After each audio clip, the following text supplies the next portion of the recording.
Assalamualaikum warahmatullahi wabarakatuh. Bismillahirrahmanirrahim. Selamat datang kembali di channel YouTube Dewi Ummu Aisyah. Kali ini kita akan sama-sama belajar ya Ummah tentang tahsin. Nah, jadi kita akan mengenal tahsin itu apa, kemudian kenapa kita harus belajar tahsin, dan dari sana kita bisa tahu hukum belajar tahsin itu apa. Langsung kita simak sama-sama ya Ummah.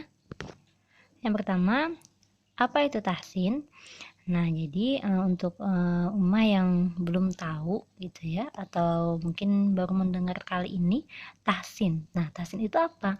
Tahsin itu adalah aktivitas kita untuk memperbaiki, untuk membaguskan bacaan Al-Quran. Nah, jadi kalau misalnya ada orang yang ngajakin yuk belajar tahsin, nah berarti di sana aktivitas yang dilakukan adalah memperbaiki, membaguskan bacaan Al-Quran ya Ummah ya, yang tentu dia diawali dari mengetahui hak-hak dari setiap huruf yang ada di dalam Al-Quran gitu ya. Jadi kita nggak bisa untuk orang yang belum tahu hak-hak dari setiap hurufnya nggak bisa langsung ke membaca Al-Qurannya, nggak bisa Ummah, kita harus tahu dulu gitu ya, nggak bisa langsung ke Al-Quran karena akan sulit nanti kalau misalnya kita sendiri belum tahu hak-hak dari huruf yang ada di dalam Al-Quran, akan sulit bagi kita untuk langsung membaca Al-Quran gitu, akan menyebabkan nanti kita saat membacanya nggak memenuhi hak-hak dari setiap huruf yang sedang kita baca.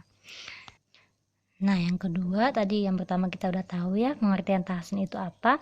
Yang kedua, kenapa kita harus belajar tahsin? Nah, jadi Ummah, tahsin itu tadi kan adalah aktivitas kita memperbaiki, membaguskan bacaan Al-Quran. Nah, jadi yang kita baguskan, yang kita perbaiki itu adalah bacaan Al-Quran. Al-Quran itu adalah kalam Allah, dia adalah kata-kata Allah. Nah, jadi dia bukan karangan manusia ya Ummah ya, bukan ciptaan manusia gitu.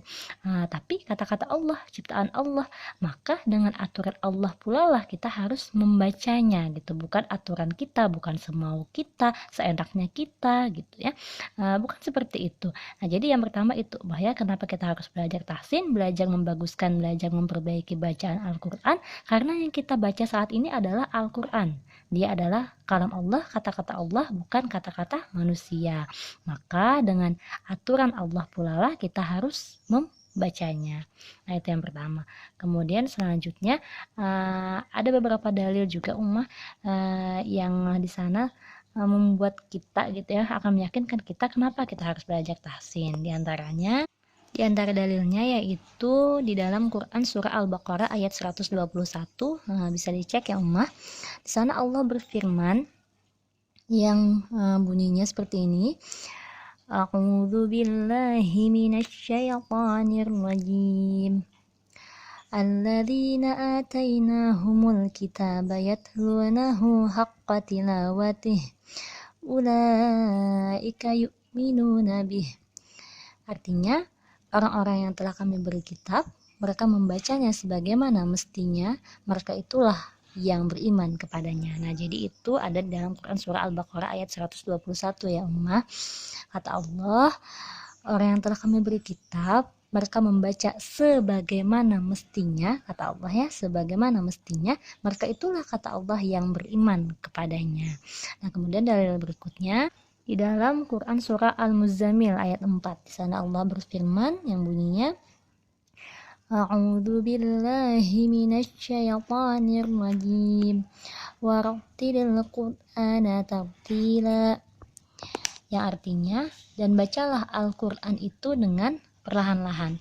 Nah, jadi kata Allah, bacalah Al-Quran itu dengan tartil, dengan perlahan-lahan. Yang perlahan-lahan di sini ya Ummah ya, bukan hanya tentang temponya gitu, tapi perlahan-lahan di sini dalam rangka kita memenuhi, dalam rangka kita membaca sambil kita memenuhi hak-hak dari setiap huruf yang sedang kita baca gitu ya. Jadi tartil di sana maksudnya perlahan-lahan karena kita sedang memenuhi hak-hak dari setiap huruf yang saat itu sedang kita baca. Kemudian dari selanjutnya di dalam hadis riwayat Muslim, Rasulullah SAW bersabda yang artinya orang yang mahir membaca dan menghafal Al-Quran bersama para malaikat yang mulia lagi taat. Orang yang membaca Al-Quran dengan terbata-bata lagi sulit dalam membacanya mendapatkan 2 pahala. Hadis riwayat Muslim. Nah, jadi ya ummah ya, kata Rasulullah di sini kita dalam membaca Al-Quran itu hanya ada 2 option ummah. Apakah kita mampu membaca dan menghafal Al-Quran? Jika kita mampu demikian, maka kita bersama para malaikat yang mulia lagi taat, kata Rasulullah. Dan option kedua yaitu kita membaca Al-Quran dengan terbata-bata lagi sulit dalam membacanya gitu ummah ya. Nah, jika kita dalam kondisi seperti itu, maka kata Rasulullah kita akan mendapatkan 2 pahala, Masya Allah. Jadi nggak ada ummah optionnya di sana, kita boleh membacanya semau kita gitu, sesuka kita. Aturannya seperti apa, yang ada hanya kita boleh membacanya gitu, karena kita masih dalam proses belajar ya ummah yang menyebabkan kita terbata-bata lagi sulit dalam membacanya gitu, karena kita masih dalam proses belajar gitu, masih dalam proses untuk memperbaiki, membaguskan bacaan Quran tadi. Kemudian dalil terakhir ummah yang saya tuliskan di sini yaitu di dalam hadis riwayat Al-Bukhari, Rasulullah Shallallahu Alaihi Wasallam bersabda yang artinya, sebaik-baik kalian adalah yang belajar Al-Quran dan yang mengajarkannya. Hadis riwayat Al-Bukhari. Nah, jadi ummah kita kan belajar tahsin. Tahsin di sini memperbaiki, membaguskan bacaan Al-Quran. Nah, jadi kan di sini kita bergelut dengan aktivitas belajar Al-Quran gitu ummah. Jadi kita niatkan juga dari awal saat kita belajar Al-Quran gitu, saat kita belajar tahsin, kita niatkan dari awal bahwa kita belajar itu adalah juga untuk mengajarkannya kembali. Nah, dengan demikian insya Allah kita termasuk di dalam sabda Rasulullah di sini, yaitu sebaik-baik kalian yang Rasulullah maksudkan di dalam hadis ini, insya Allah ya ummah ya. Nah, dari pembahasan sebelumnya tadi, maka kita bisa tahu ummah bahwa hukum belajar tahsin, hukum belajar memperbaiki, membaguskan bacaan Al-Quran adalah wajib. Nah, jadi kalau wajib berarti kalau kita tidak melakukan berarti kita berdosa. Nah, jadi ummah, kalau misalnya kita memilih untuk tidak belajar, memperbaiki, membaguskan bacaan Al-Quran, kita akan berdosa ummah. Jadi jangan kita membuang waktu lagi. Mari kita belajar tahsin dengan orang yang berilmu, dengan orang yang mengetahui gitu ya.